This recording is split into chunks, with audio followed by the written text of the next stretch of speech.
Une femme a préféré la faim au poison. Elle a jeté chaque bouchée piégée pour protéger son fils, jusqu'à ce que la vérité, enfin, brise le silence. Et dans sa fuite, elle a trouvé ce qu'elle n'a jamais eu, l'espoir. La soupe renversée. Le soleil décline lentement sur la petite concession poussiéreuse. Dans la cour, le linge sèche mollement, caressé par un vent trop tiède pour apporter la moindre fraîcheur. Aminata est assise sur un tabouret bancal, une marmite chaude entre les jambes. Ses mains tremblent alors qu'elle soulève le couvercle. Une odeur forte de feuilles amères et de viande grasse lui monte au nez. Son estomac se tord, pas de faim, mais de peur.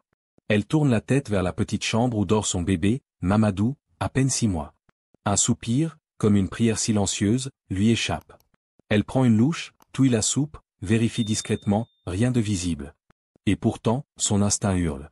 Elle ferme les yeux, revoit ce jour où, par une porte entr'ouverte, elle a vu Mame Binta, la mère de son mari, penchée au-dessus de la marmite, une petite corne à la main. Ses doigts se crispent.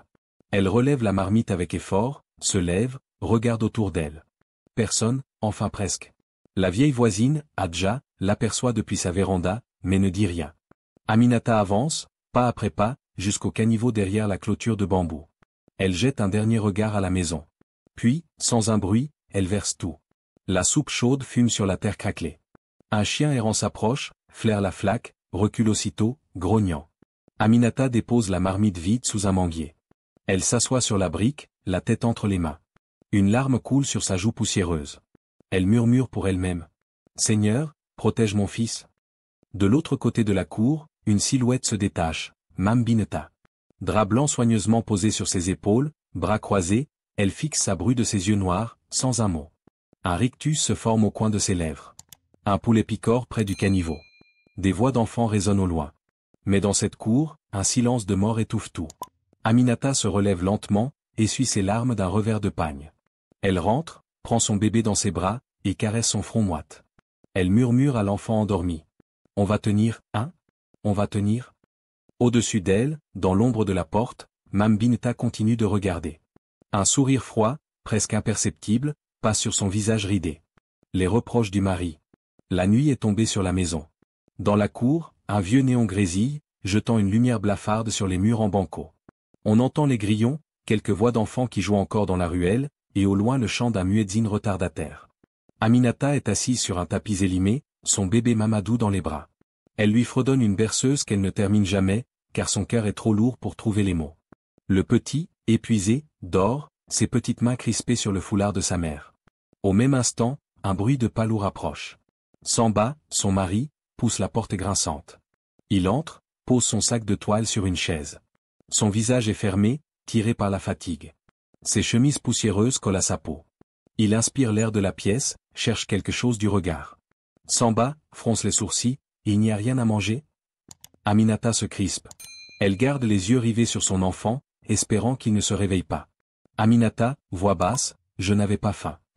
Samba claque la porte derrière lui. Il jette un coup d'œil vers la marmite, posée à l'envers près du foyer.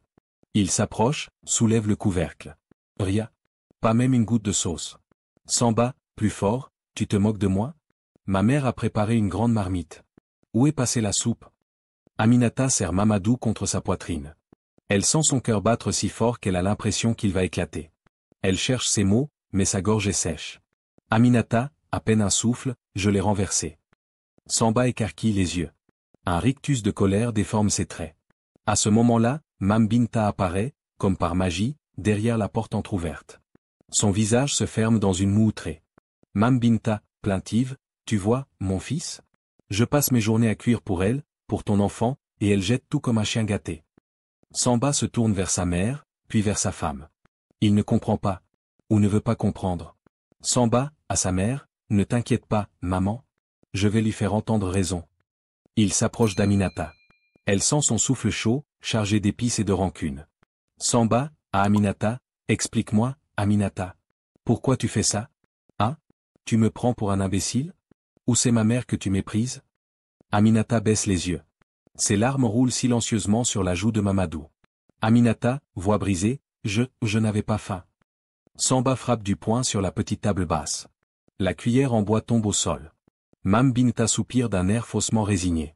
Mame Binta, en murmurant, assez fort pour être entendue, elle porte malheur à cette maison. C'est une ingrate, c'est tout. Aminata ferme les yeux pour contenir sa douleur. Elle serre son bébé encore plus fort, comme si la chaleur de son fils pouvait la protéger de l'orage qui couve. Elle voudrait lui dire, ton fils est encore en vie grâce à moi. Mais les mots restent coincés, étouffés par la peur. Dans la cour, la nuit avance. Et sous la lumière crue du néon, une famille se fissure dans un silence plus cruel que tous les cris. Les souvenirs du puits. La nuit est noire comme l'encre. Le village dort, étouffé sous un ciel sans lune. Les rares lampes à pétrole vacillent dans les cases voisines, projetant des ombres mouvantes sur les murs de terre. Aminata serre une calebasse contre sa hanche. Les bras frêles, elle avance à pas feutrés vers le puits au fond de la concession. Elle aurait pu attendre le matin, mais elle préfère le silence de la nuit, là où personne ne la regarde. Là où elle peut pleurer sans témoin. Ses pieds nus glissent sur la terre battue. Le sable encore tiède du jour s'infiltre entre ses orteils. Elle entend le cri lointain d'un hibou, puis, plus près, un murmure qu'elle ne parvient pas à comprendre. Elle s'arrête net. Son cœur bat à tout rompre. Près du puits, une silhouette est accroupie. C'est la vieille Hadja, sa voisine, celle qui la regarde toujours sans rien dire. La vieille lève la tête, ses yeux plissés par l'âge étincellent à la lueur de la lampe posée sur le muret. Hadja, doucement, ma fille, encore à cette heure? Aminata sursaute, manque de renverser sa calebasse. Elle bredouille un mensonge. Aminata, j'avais soif, le bébé aussi. Hadja ne répond pas tout de suite. Elle puise lentement, sans la quitter du regard. L'eau tombe dans la calebasse avec un bruit apaisant, presque ironique dans ce silence chargé de soupçons. Aminata fixe la corde qui plonge dans l'obscurité du puits. Et malgré elle, les souvenirs remontent comme une eau sale. Elle revoit cet après-midi de saison sèche. Elle était enceinte de Mamadou, son ventre déjà lourd. Elle avait surpris Mame Binta, seule dans la cuisine. La vieille parlait bas, les mains agitées au-dessus d'un petit pot de fer. Une poudre grise, qu'elle versait dans le ragoût. Quand Aminata avait entrouvert la porte, un courant d'air avait soulevé un pan de sa robe, et la vieille s'était retournée. Le regard de Mame Binta ce jour-là, froid, tranchant comme une lame. Tu ne diras rien. Sinon, ton fils mourra avant même de naître. Ces mots-là, Aminata les avait entendus sans les entendre. Depuis, chaque repas était un supplice, chaque bouchée un poison possible. Et chaque marmite un piège qu'elle devait vider sans bruit. Hadja sort Aminata de ses pensées. Elle lui tend la calebasse pleine. Hadja, murmurant, on parle, tu sais? Les gens disent que tu gâches la nourriture de Mame Binta. Aminata baisse les yeux, honteuse, épuisée.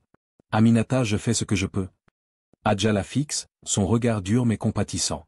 Hadja, ta bouche est fermée, mais tes yeux parlent. Ne laisse pas ton silence te tuer, Aminata.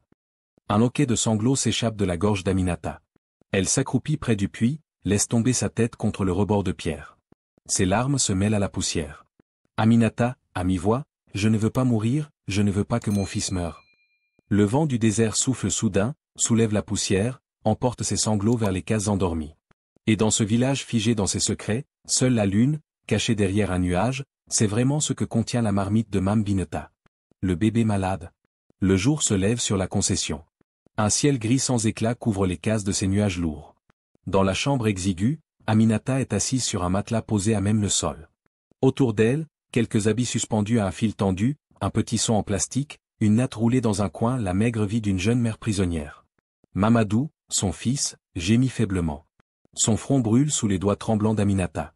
Elle lui tapote la nuque avec un chiffon humide, murmure une prière, dépose un baiser sur ses tempes en sueur. Aminata, voix douce, éraillée, tiens bon, mon cœur, tiens bon pour maman. Soudain, un grincement de porte. Mame Binta entre, la démarche assurée malgré son grand âge. Dans ses mains, un bol fumant. Mame Binta, sourire forcé, regarde, ma fille. J'ai préparé une décoction de racines. Ça va lui faire tomber la fièvre. Aminata recule légèrement, serre son bébé contre sa poitrine comme un bouclier. Son regard se pose sur le bol. Une mousse verdâtre, une odeur âcre. Son estomac se retourne. Aminata, merci, maman, je vais lui donner plus tard. Mame Binta la fixe, ses yeux injectés de sang à force de nuit sans sommeil ou de secrets trop lourds. Mame Binta, d'un ton tranchant, plus tard? Il est brûlant. Tu veux qu'il meure? Tu refuses encore mon aide, hein? Elle force le bol dans la main d'Aminata. Les gouttes chaudes coulent sur ses doigts. Aminata sent ses jambes fléchir. Elle entend son cœur marteler, ne donne pas. Ne donne pas. Mais que dire? Autour de la porte, Samba est là, silencieux. Il observe la scène, un air fatigué, partagé entre la colère et l'incompréhension. Samba, fais confiance à maman, Aminata. Elle sait ce qu'elle fait. Aminata tente de protester. Aminata, balbutiant, je préfère attendre un peu, voir s'il transpire plus. Mam Binta claque la langue, un claquement sec comme une gifle. Mam Binta, tu penses être plus savante que moi? Ah? Regarde ton enfant. Il va mourir à cause de ta fierté. Elle prend Mamadou dans ses bras, sans demander, et tente d'approcher le bol de ses lèvres. Aminata se jette presque sur elle, arrache son fils en tremblant. Aminata, d'une voix étranglée, non. Je vais le faire, maman. Samba détourne le regard, les poings crispés le long du cadre de la porte. Mam Binta soupire, pose le bol sur la petite table branlante. Elle pose sa main sur la joue d'Aminata. Ses doigts, froids et secs, pincent sa peau. Mam Binta, tout bas, venimeuse, si tu le laisses mourir, je jure que c'est toi que je ferai enterrer après lui. Elle se retire, laissant derrière elle l'odeur amère de ses herbes et une menace suspendue comme une corde au-dessus du cou d'Aminata. La jeune femme éclate en sanglots, serre Mamadou contre son cœur.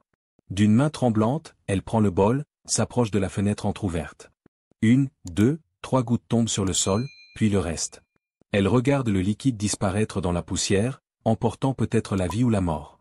Puis, dans un souffle qu'elle n'est plus sûre d'entendre elle-même, elle promet à son bébé. Aminata, personne ne te fera du mal. Personne. Même si je dois mourir de faim, tu vivras. Et dehors, dans le petit matin humide, un corbeau se pose sur le manguier. Son cri lugubre perce le silence, comme un mauvais présage. La menace voilée. Le soleil tape fort ce jour-là. La chaleur colle la poussière au mur de banco, fait luire les feuilles du vieux manguier dans la cour. Dans l'ombre de sa petite chambre, Aminata n'a pas fermé l'œil depuis la veille. Mamadou dort enfin, le front encore tiède, mais son souffle est régulier. Elle caresse ses joues, chaque respiration de l'enfant est une prière exaucée. Un bruit sec de pas glisse dans le couloir. Aminata redresse la tête, essuie la sueur sur son front. Dans l'encadrement de la porte apparaît Mam Binta, un plateau d'argent dans les mains. Dessus, 2 calebasses fumantes et un petit sachet noué. Mam Binta, voix mielleuse, ma fille, repose-toi un peu. J'ai refait une bouillie, cette fois pour toi. Et regarde, j'ai même mis un peu de miel. Aminata ne répond pas. Elle fixe le plateau, comme si chaque goutte de vapeur était un serpent prêt à mordre. Elle sourit faiblement, par politesse. Mais ses mains tremblent. Aminata, hésitante, merci, mais je n'ai pas très faim. Un silence lourd retombe dans la pièce. Le sourire de Mam Binta disparaît comme une brume chassée par le vent. Elle pose le plateau sur la table, essuie ses paumes sur son pagne. Mam Binta, plus sèche, Aminata. Je te parle comme une mère. Tu crois que tu vas tenir combien de temps à me mépriser comme ça? Aminata baisse les yeux. Son cœur bat à tout rompre. Elle entend la respiration tranquille de son bébé, c'est tout ce qui lui importe. Aminata, je ne vous méprise pas, maman. Je suis juste fatiguée. Mam Binta s'avance, s'assoit près d'elle sur le matelas. Elle pose sa main sur le bras d'Aminata. Ses doigts sont froids, mais sa voix est encore plus glaciale. Mam Binta, très bas, écoute-moi bien. Dans cette maison, c'est moi qui décide qui mange et qui vit. Si tu continues à jeter ma nourriture comme une chienne, tu perdras bien plus qu'un repas. Aminata sent ses entrailles se nouer. Elle ose à peine lever les yeux vers ce visage ridé, sec comme un tronc mort et pourtant, plus dangereux qu'un serpent. Mam Binta approche ses lèvres de son oreille, comme une caresse toxique. Mam Binta, ton fils est encore là, parce que je le veux bien. Ne l'oublie jamais. Elle se relève, rajuste son foulard blanc sur ses cheveux. Avant de quitter la pièce, elle se retourne, lui lance un dernier regard. Mam Binta, si tu es sage, tout ira bien. Mange. Bientôt, tu n'auras plus faim, jamais plus. La porte se referme dans un grincement. Aminata reste figée, le plateau devant elle. Ses mains se crispent sur la couverture. Ses larmes coulent, silencieuses. Elle murmure, la voix étranglée. Aminata, Dieu, donne-moi la force de ne pas plier. Pour lui, pour mon enfant. Elle attrape la calebasse, la soulève d'un geste tremblant, ouvre discrètement la fenêtre de derrière. Une fois encore, la bouillie grasse disparaît dans le sable brûlant. Elle regarde le liquide s'enfoncer dans la poussière, emportant avec lui la mort qu'elle refuse d'avaler. Dans la cour, un corbeau crie, comme un mauvais présage. Et Aminata, blottie contre son bébé, sent qu'un combat invisible se joue et qu'elle est seule pour le mener. La visite de la voisine. Le soleil est déjà haut quand Aminata se décide à sortir de sa chambre. Son pagne pend de travers sur ses hanches, ses joues sont creuses, ses yeux cernés comme ceux d'une revenante. Dans ses bras, Mamadou s'agite, gémit faiblement. Elle l'enveloppe mieux dans un pagne, pose son front sur sa petite tête chaude. Elle traverse la cour pour remplir une calebasse au robinet commun. Ses pieds nus foulent la terre craquelée, là où la veille encore elle a renversé une marmite entière de riz gras. L'odeur aigre flotte encore, attirant les mouches. Elle a honte et pourtant, elle recommencerait 1000 fois. Près du portail en tôle rouillée, une silhouette familière l'attend. Hadja, la vieille voisine, la même qui l'a surprise près du puits. Le voile de coton gris d'Hadja flotte autour de son visage tanné. Elle s'appuie sur un bâton, ses yeux perçants braqués sur Aminata. Hadja, Aminata, viens t'asseoir. Tes jambes tremblent comme si tu portais un secret trop lourd. Aminata hésite, jette un regard vers la maison. Elle aperçoit un PAN du voile de Mame Bineta, qui les observe depuis l'ombre du couloir. Un frisson lui parcourt l'échine. Elle finit par s'asseoir sur la petite natte qu'Hadja a posée à l'ombre d'un manguier. La vieille lui tend un bol d'eau fraîche. Aminata boit à petites gorgées, le regard fuyant. Hadja, calme, je ne vais pas te faire la morale. Tu sais pourquoi je suis venu. Aminata se raidit, serre son bébé plus fort. Hadja la regarde sans ciller. Elle approche son visage, baisse la voix. Hadja, pourquoi tu vides toujours la marmite, ma fille? Depuis quand une bru rejette la main qui la nourrit? Aminata sent ses yeux la brûler. Elle tremble de l'intérieur, mais sa bouche reste close. Elle sait qu'un seul mot peut tout faire basculer. Elle se penche vers Mamadou, comme pour se cacher derrière lui. Hadja pose sa main usée sur l'avant-bras maigre d'Aminata. Sa paume est chaude, rassurante. Hadja, tu crois que personne ne voit? Ta belle-mère est respectée, oui. Mais ce qu'elle fait, on le devine. Tu n'es pas la première, Aminata. La première bru? Dieu seul sait où elle est aujourd'hui. Aminata étouffe un sanglot. Elle voudrait tout dire, hurler qu'elle a vu la poudre, qu'elle sent la mort dans chaque plat. Mais sa voix est morte sous la peur. Aminata, chuchotant, je ne peux pas. Ils diront que je mens. Samba ne me croira jamais. Hadja soupire. Elle regarde le bébé, caresse ses petites mains moites. Hadja, alors fuis. Pars. Sauve-toi avant que ta langue ne soit réduite au silence pour toujours. Ces histoires de poison, ça ne laisse pas de traces, ma fille. Un silence long s'installe. Le vent secoulant dans les branches du manguier apporte un chant d'oiseau, presque cruel dans sa légèreté. Aminata lève enfin les yeux, deux perles de larmes accrochées à ses cils. Aminata, je n'ai nulle part où aller, Hadja. Qui va me prendre avec un enfant malade? Et s'il meurt loin d'ici? Et s'il me retrouve? Hadja la serre contre elle. Ses bras secs sentent l'encens et le savon noir. Hadja, très bas, écoute-moi, petite. Je ne peux pas te sauver. Mais je peux t'aider à tenir. Si tu as besoin d'eau, viens. Si tu dois cacher ce que tu jettes, viens. Et quand tu décideras de partir, viens. Je te trouverai un endroit. Le bébé se met à tousser, un petit râle inquiétant. Aminata l'embrasse frénétiquement, respire son odeur. Mame Bineta, toujours derrière le mur, plisse les yeux, son sourire de serpent prêt à mordre. Et dans ce coin d'ombre, une vérité rampe. Aminata est seule, mais pas entièrement. Et parfois, un secret partagé est la première étincelle de la révolte. Le piège du festin. Quelques jours ont passé. Le village tout entier se prépare à célébrer l'Aïd. Dans chaque cour, des moutons bêlent, des rires fusent, les marmites géantes fument dès l'aube. L'odeur de viande grillée flotte dans l'air, se mêle à la poussière chaude et aux prières chuchotées. Chez Samba et Aminata, l'ambiance est trompeuse. Une natte propre a été déroulée sous le grand manguier, décorée de coussins brodés que Mame Binta garde précieusement pour les grandes occasions. Des voisins et quelques parents commencent à arriver. Les femmes rient, les hommes plaisantent, les enfants courent après les plumes du poulet sacrifié. Aminata, assise près de Mamadou, joue distraitement avec un morceau de tissu. Son regard est vide. Elle entend les rumeurs autour d'elle, elle ne mange jamais. Elle est possédée, peut-être? Son ventre est noué, mais ce n'est pas la faim. Mame Bineta, radieuse dans son boubou blanc, s'affaire près des marmites. Ses mains plongent, touillent, goûtent puis elle se tourne vers l'assemblée. Mame Binta, voix forte, mielleuse, aujourd'hui, ma bru va enfin manger à sa faim. Que Dieu nous bénisse tous. Quelques rires approbateurs fusent.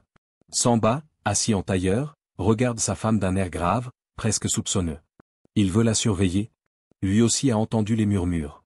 Quand tout est prêt, Mame Binta apporte une calebasse fumante à Aminata. Le bouillon sent bon, trop bon pour être honnête. Mame Binta, douce comme le miel, allez, ma fille. C'est toi la reine aujourd'hui. Mange avant tout le monde. Aminata déglutit. Ses mains tremblent. Autour, tout le monde la regarde, pas de fuite possible. Elle sent le regard de Samba peser sur sa nuque, celui des voisines accrocher chaque geste. Elle prend la cuillère, la trempe dans la soupe. Un silence tombe. Même les rires des enfants paraissent loin. Elle se force à approcher la cuillère de ses lèvres. Une goutte brûlante coule sur son menton. Son estomac se retourne, ses yeux piquent. Samba, impérieux, avale. Que tout le monde voit que tu respectes ma mère aujourd'hui. Mame Bineta, debout derrière elle, pose une main sur son épaule. Sa prise est ferme, presque douloureuse. Mame Binta, très bas, pour elle seule, c'est ta dernière bouchée, Aminata. Mange. Aminata ferme les yeux. Elle pense à Mamadou, qui dort non loin, à l'ombre, inconscient du poison qui plane au-dessus de lui aussi. Elle avale à peine une gorgée, un goût métallique lui racle la gorge. Son corps tremble, un haut-le-cœur incontrôlable. Elle repose la cuillère, mais Samba s'énerve déjà. Samba, à mi-voix, pourquoi tu fais ça? Regarde ces gens. Tu veux humilier ma mère devant tout le village? Aminata balbutie, sa voix se brise. Aminata, je me sens pas bien. Elle se lève trop brusquement, vacille. Ses jambes lâchent, ses mains se crispent sur la natte. Des cris s'élèvent. Attrapez-la. Elle s'évanouit. Dans la confusion, la calebasse se renverse sur ses genoux. La soupe se répand, fumante, comme pour laver la vérité. Mame Binta se penche sur elle, joue la mère inquiète. Mame Binta, mon Dieu. Elle est trop faible, cette fille. Peut-être que c'est elle qui nous porte malheur. Les invités murmurent, choqués ou curieux. Samba, pris entre colère et peur, ne sait plus s'il doit relever sa femme ou protéger sa mère. Et au milieu de cette scène, Aminata, à demi consciente, sent sa gorge se serrer. Elle comprend, aujourd'hui, elle vient d'échapper de peu à une mort lente, mais demain, la marmite reviendra. Et la prochaine bouchée pourrait être la dernière. Le sang versé. Le soir est tombé, lourd comme une couverture mouillée. Dans la chambre d'Aminata, l'air est irrespirable.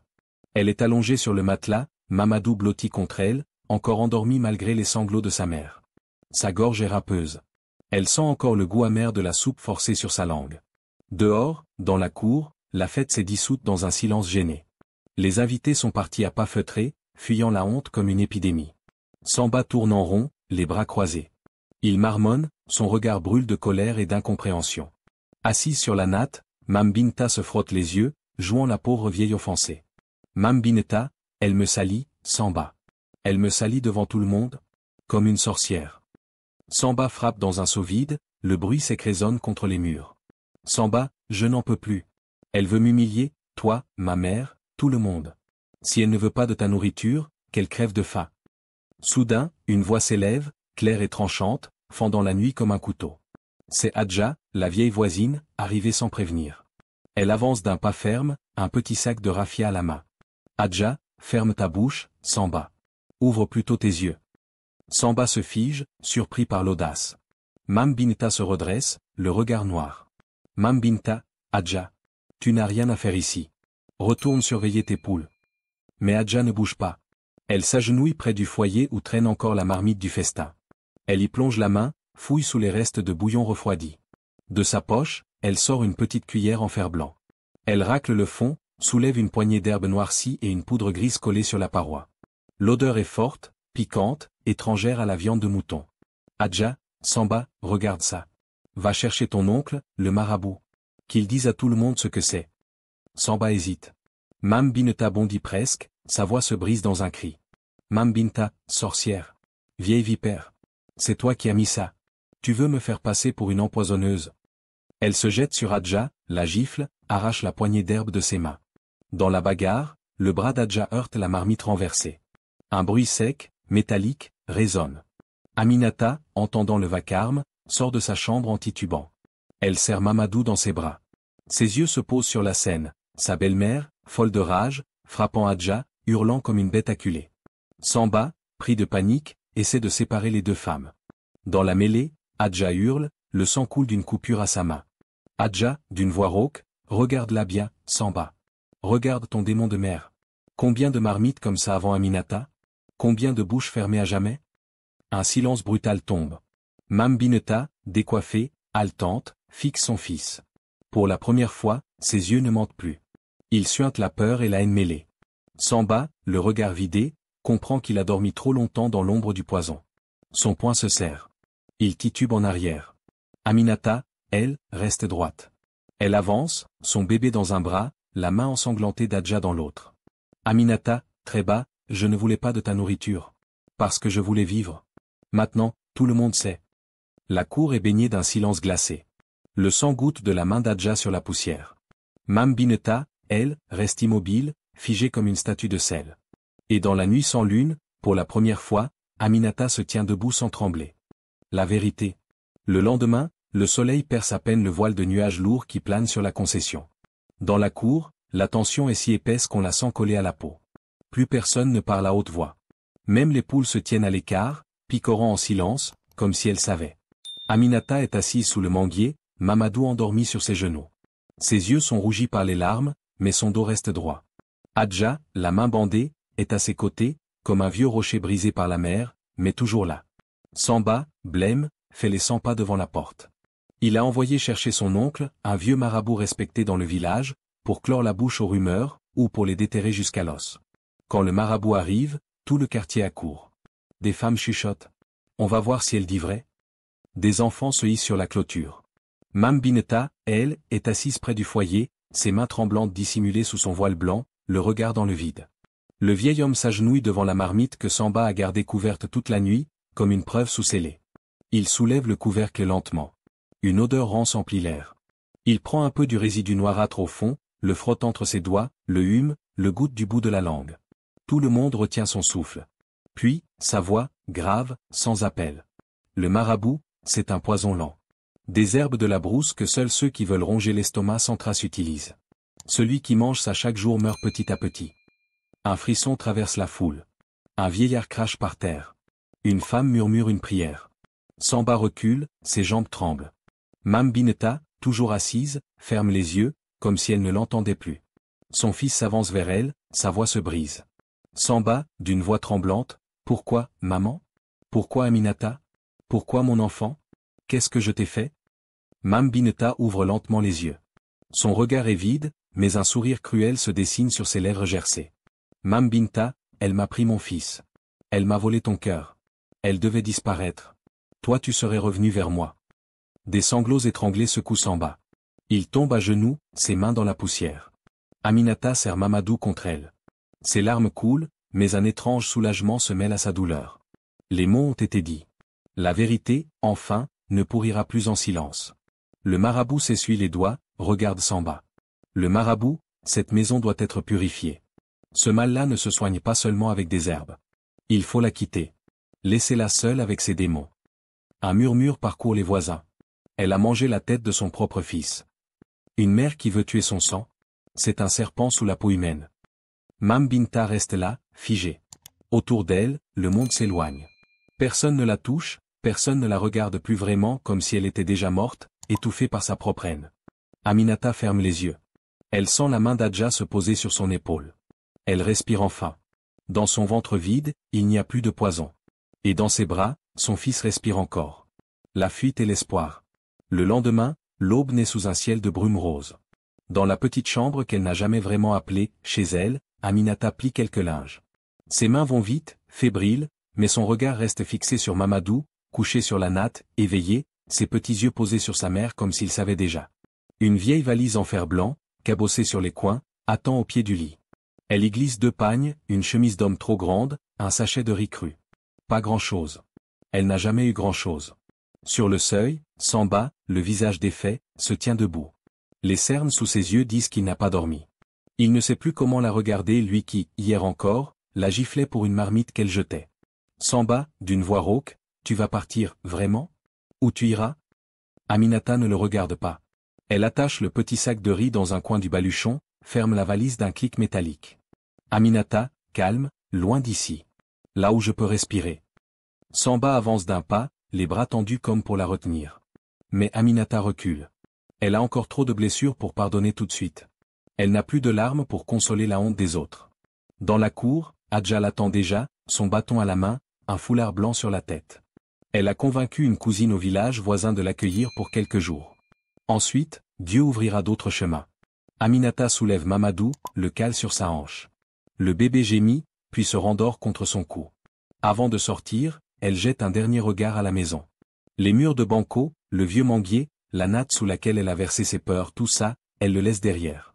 Mame Bineta, elle, est assise au fond de la cour. Son regard est vide, ses lèvres remuent des mots sans queue ni tête. Certains disent qu'elle est devenue folle. D'autres murmurent qu'un poison que l'on verse revient toujours finir son maître.